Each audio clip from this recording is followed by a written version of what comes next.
जय श्री राम, जय सीताराम, सभी देवी देवताओं की जय हो। मेरे चैनल को लाइक करें, सब्सक्राइब करें। अब हम आगे का अध्ययन करते हैं।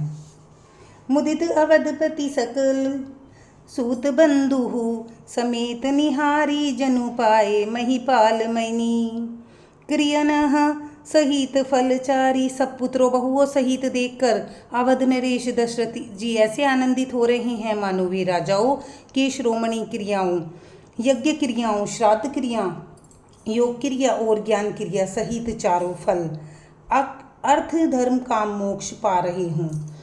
जसी रघुबीर ब्या विधि करनी बरणी सकल कुंवर ब्याए ते करनी कहीं न जाए कछु दाइज पूरी रहा कनक मंडप मणि मंडप पूरी।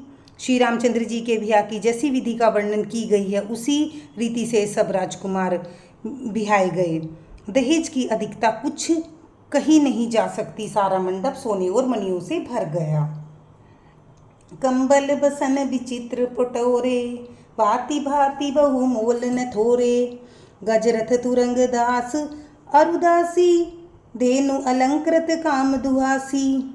बहुत से कंबल, वस्त्र और भांति भांति के विचित्र रेशमी कपड़े जो थोड़ी कीमत के थे अर्थात बहुमूल्य थे तथा हाथी घोड़े दास दासियां और गहनों से सजी हुई कामधेनु शरीकी गायें। वस्तु अनेक करिय किमि लेखा कहीं न जाई जान ही जिन्हें देखा लोकपाल अवलोकी सिराने ली है। अवधपति सबु सुख मानी। आदि अनेक वस्तुएं जिनकी गिनती कैसे की जाए उनका वर्णन नहीं किया जा सकता। उन्होंने देखा वही जानते हैं, जिन्होंने देखा वही जानते हैं। यह सब देखकर लोकपाल भी सिहा गए। अवध राजा दशरथ जी ने सुख मानकर प्रसन्नचित्त से सब कुछ ग्रहण किया।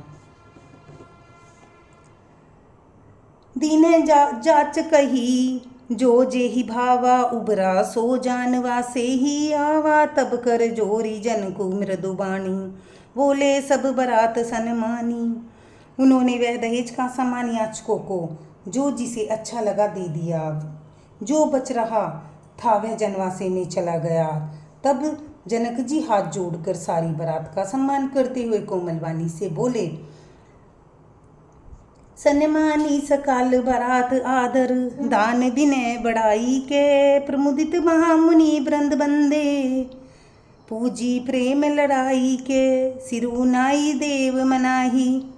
सब सन कहत कर संपुट किए सुर साधु चहत भव सिंधु की तोल जल अंजलि दिए।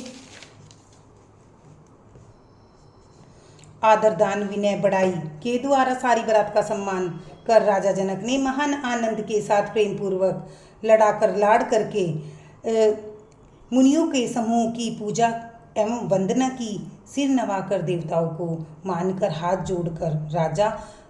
जोड़कर सबसे कहने लगी कि देवता और साधु तो भाव ही चाहते हैं, वे प्रेम से ही प्रसन्न हो जाते हैं। उन पूर्ण काम महानुभाव को देखकर कोई कुछ कैसे देकर संतुष्ट कर सकता है? क्या एक अंजलि जल देने से कहीं समुद्र संतुष्ट हो सकता है? धन्यवाद।